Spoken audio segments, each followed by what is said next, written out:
Good afternoon, ladies and gentlemen. My name is HyeMin Lim, and I'm a coordinator at Interpol Financial Crime and Anti-Corruption Center. Um, to introduce briefly about my background, I've graduated from Police University in Korea and studied international relations at master's.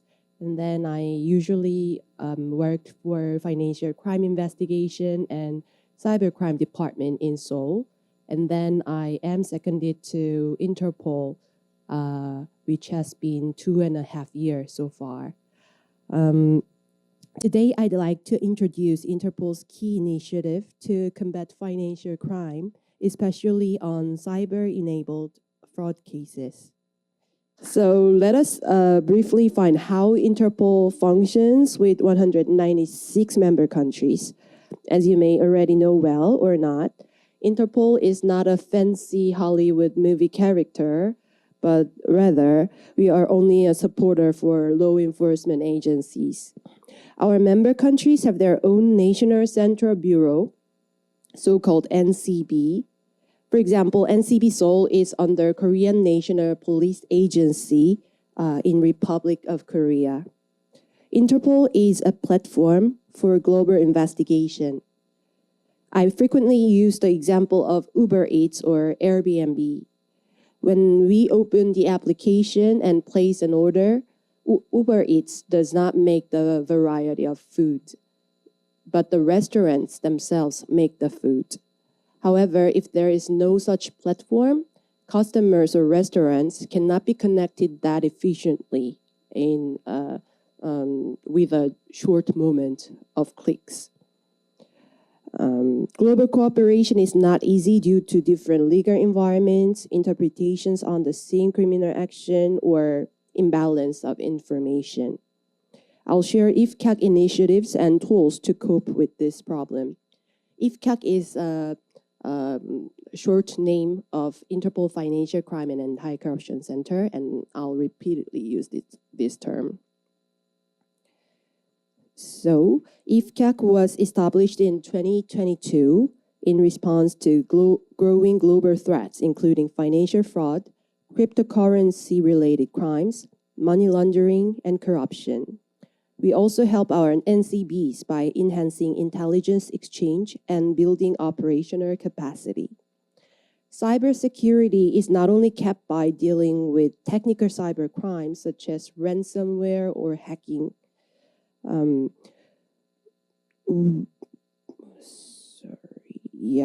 Rather, modern society includes cyber elements everywhere in that we bring smartphones always and communicate with each other with various devices and techniques.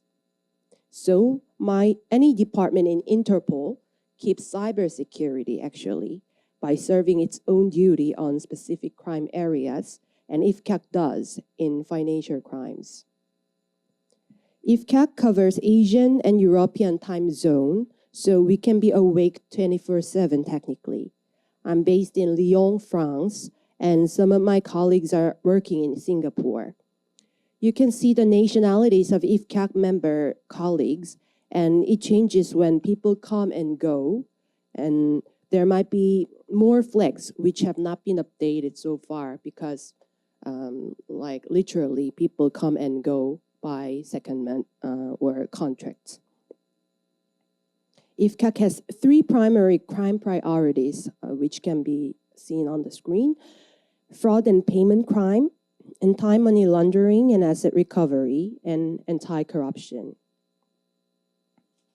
To support investigative efforts, IFCAC offers a wide range of capabilities, including operational and analytical support, capacity building, training, and thematic projects tailored to regional or crime-specific needs. About the crime types, you can see what we mainly deal with as our own targets. Since Interpol deals with international investigations, crimes have transnational and cyber nature in themselves. The crimes on the screen are fundamentally all fraud, but we can categorize some of the most used crime methodologies, which is called as modus operandi. Interpol tries to prevent those crimes by sharing crime trends and new modus operandi to the member countries. In the middle of the relevant countries, we lead and coordinate the global cooperation in investigations with specific operations. We follow the illicit money flows to stop them and also analyze them to find out more crimes connected to them. NCBs share the new methodologies of criminal actions by publishing purple notices and keep vigilant by sharing the imminent dangers by orange notices. We prevent further crimes by sharing such data all at once to 196 member countries where the level of data protection is all different. Let me introduce iGrip, the global rapid intervention of payment mechanism. Its goal is to intercept funds before they reach the criminal, often by enabling banks to recall themselves transactions or freeze accounts in time. Even in a day, there are numerous messages in one country's mailbox.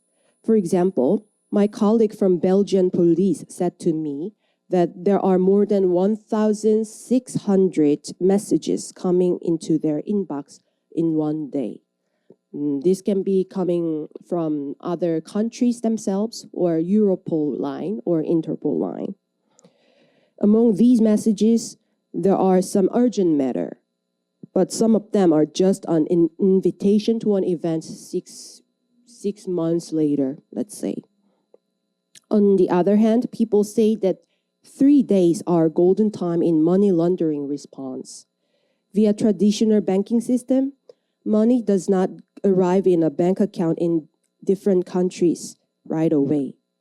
Banks process the transfer procedures and it takes a few days. If we catch the illicit asset within this time and stop it before arriving, victims can get the money back. In short, speed is everything. The sooner we act, the better the chance of protecting victims' funds. iGrip works through a point of contact to point of contact system, mainly via NCBs, with expansion to include FIUs and banks, depending on the jurisdiction. So in Korea, money flows can be captured fundamentally with the judge's decision by our law. However, in other countries, it differs. Sometimes the police can stop the money flow by themselves, or FIU does, or FIU is under the police. So all system is all different by their legal environment, and we can just connect them with the right point of contact list that Interpol has. In the message box, our team takes turns with the 24/7 monitoring roles. I'm also a member of iGrip team, and I try to catch the golden time for the requesting countries. Like other Interpol requests, those transmitted via iGrip must be sufficiently detailed for the recipient NCB to act. Summary of the case, details of the transaction, date, currency, and amount, details of victim and beneficiary's account, etc. The NCB that initiates the request must include the mention iGrip in the subject line to draw the attention of the recipient. It can also copy the IFCAC or iGrip team, which can facilitate exchanges between the concerned NCBs and ensure follow-up. Here I bring a case where iGrip mechanism works. There was a successful asset interception between Singapore and Timor-Leste. It was a typical business email compromise fraud. In such a BEC fraud case, asset interception request happens frequently because it is a crime type where victims notice they are fooled quicker than in other types of crime, such as long-term based romance scam. In this case, the victim transferred over $40 million to the criminal. The victim found out the false transaction after 4 days and immediately reported to Singaporean police. The cooperation was swift. Almost all the fund was recovered via Interpol cooperation between the two authorities. The suspects were arrested too. Next, we have the Silver Notice, currently in the pilot phase with 51 participating countries. It helps members locate or monitor illicit assets discreetly without coercive legal measures. Interpol notices with the different colors have their own purpose. Among them, the aim of Silver Notice is to facilitate timely, multilateral cooperation in tracing and securing criminal proceeds. It is more permanent than iGrip, since Silver Notice can be searched by all the member countries on the dashboard, which is an online forum of Interpol, while iGrip is a rapid bilateral communication via messages. When a country wants to limit the scope of the readers of such information, because, for example, in some European countries, they have strong level of data protection and they're afraid to be revealed with the sensitive information like the criminal's data. Then they can use silver diffusion. Then it would be open to only the countries they designate. Silver Notice is in its pilot phase with 51 participating countries, as I said, and it includes Korea too. And we plan to officially launch it at the upcoming Interpol General Assembly. During the pilot of the Silver Notice, our goal is to enable member countries to take a more proactive approach in tracking down and recovering assets linked to criminal activity. It's worth noting that the Silver Notice is limited to non-coercive measures, meaning that it's focused on requesting and sharing information rather than taking enforcement action. By using the Silver Notice, member countries can work together to follow the money trail and to identify and recover assets that have been laundered or hidden by criminals. This is a powerful tool in the fight against organized crime. Just like red notice or other colors of notices and diffusions, member countries refer to the Silver Notice to fill out the missing puzzles in their own investigation within the condition of their legal environment.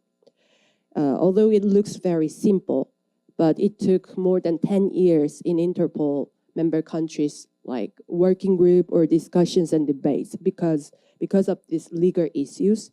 And after all, we find a very basic and brief way to share all this sensitive information by the means of Silver Notice. Interpol is receiving increasing amounts of data, also bulk data in Excel spreadsheets from NCBs and from third parties, like the Interpol website or poster services too. We need a crime analysis file, so-called CAF, to store, process, and analyze these data in an effective and efficient way. Without a dedicated CAF, potential hits and matches among all these data cannot be identified, which means that if there are some evidence connected to other crimes or other evidence, they are not used in a preferred way. This being the case, member countries cannot be informed about hits with regard to cross-border investigation or potential intelligence available elsewhere. The role of Interpol is to lead the global law enforcement community in collecting, coordinating, and disseminating actionable information and intelligence, supporting and enhancing domestic and international enforcement, and tackling transnational crime in collaboration with other key partners. And this kind of analytic support is also meaningful.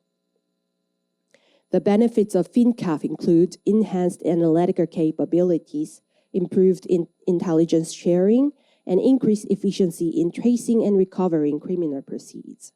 FinCAF provides possible outputs such as operational analyst report, quick hit reports, link analyst charts, and more. We also address questions about software requirement, training, and data accessibility. Let me share several examples where FinCaf is used to add values to the global investigations.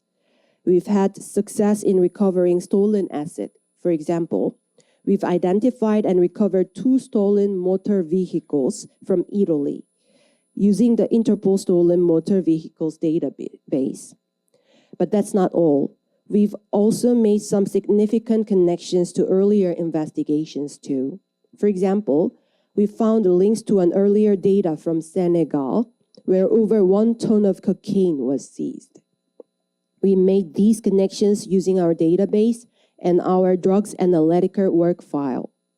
This shows how our work is building on previous successes and helping us to disrupt and dismantle organized crime networks. So financial crimes, CAF names, it's called FinCAF, but bioterrorism, for example, they have like BioTracker, or drugs unit, they have their own CAF, and human trafficking also, and we can be connected to each other to make better information. In that organized crime networks operate, how can I say? Yeah, we need this CAF in this way, and the CAF's information is coming from these means. For example, regular I-24/7 messages, external sources, or notice and diffusions, or even from other directorates. Now I want to introduce some cases from IFCAC operations. Korean National Police Agency funds for Project Haechi. You can see the tiger-like animal in front of Gyeongbokgung Palace. And this animal is actually, it doesn't exist in the real life. Haechi is the mythical creature who was believed to protect the citizens from evil. So with the wish to protect the global citizens from cyber-enabled financial fraud, we make the name Haechi with this operation. As a seconded Interpol officer from Korean police, I'm leading and managing the operation now. Currently, this operation involves about 40 operational member countries working together across 7 designated crime types written on the screen. We have a dedicated WhatsApp group and contact lists. Of course, we share sensitive operational messages only via I-24/7 messages or online or offline meetings. But such point of contact lists and WhatsApp group ensure urgent finding on the right investigation authority so that a member country can move on to the collaborative communication right away whenever necessary. So for example, when an investigator in country A needs urgently the consultation with some case, then he texts who is the right person, like right point of contact in country B. Then the country B officer comes up and say that I'm working in the, like, let's say FIU or Cybercrime Bureau in this country. And then they know who is who, and then they move on to more secure platform, let's say like official message via Interpol or their own in-person or virtual meetings.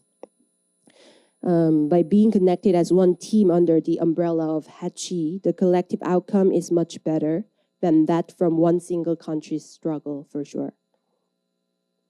A notable case under Haechi was the FutureNet Ponzi scheme, operated by Roman Zimian and Stefan Morgenstern. It defrauded over 20,000 victims in Korea and Poland, with losses of 28 million euros. Interpol coordination led to the freezing of 4,778 bitcoins and the arrest of the main suspects, thanks to red notices and close collaboration.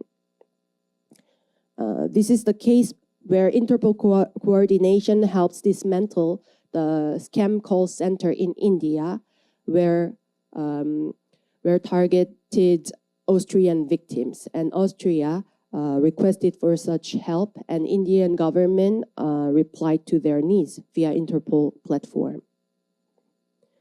Lastly, there was actually no possibility between Korea and Nigeria to arrest Nigerian criminals who targets Korean victims by romance scam or voice phishing, and it was so serious problem. But with Operation Hatchi, we opened the possibility and we arrested 11 criminals and promoted in the national press release in Nigeria, also in Korea, so that now Nigerian criminals cannot dare to target Korean victims in bulk. And the chief of cybercrime department from Nigeria last year approached to me in one event, and he said that he confirms that a huge number of statistics, like difference in statistics, show that they gave up on Korean victims because they know that they can be caught. Because I have limited time and technical issue blocked me to elaborate, I want to skip the second operation, but it's fundamentally the same one, like Hatchi, with different target groups in African countries. And I want to just share briefly about Interpol cooperation with other organizations, such as Europol or G7 member countries. So G7 is held annually, as you know, and in G7 period, like different field is dealt with different experts, and also in crime area too. So G7 Rome-Lyon group, it's formed in 1990s by merging the Rome group on counterterrorism and the Lyon group on organized crime. And then we discuss about crime trends on each crime area. And I'm a regular part of high-tech crime subgroup. And last year, I visited Italy to discuss the crime trends and their know-how to respond to such crimes. And until 2 or 3 years ago, I heard that cryptocurrency was hot potato.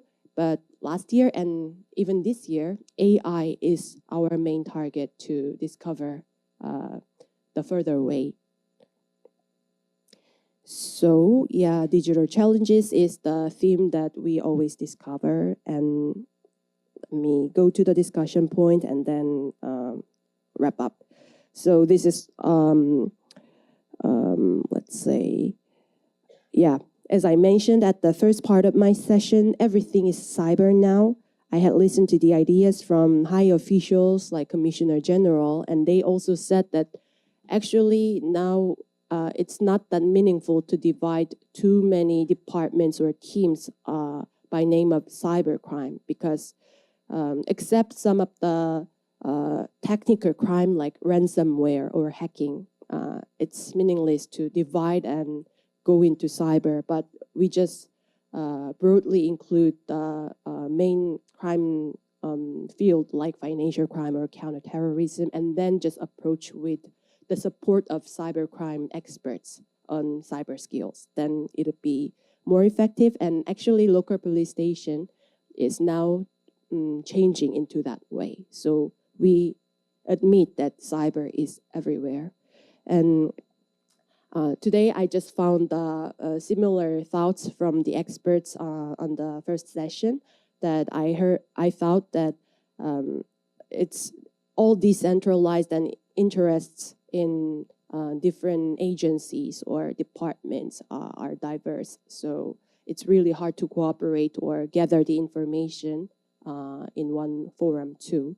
So even I cannot designate who is the national stakeholder, like a big stakeholder of cybersecurity, because now it's just a matter of security, I think.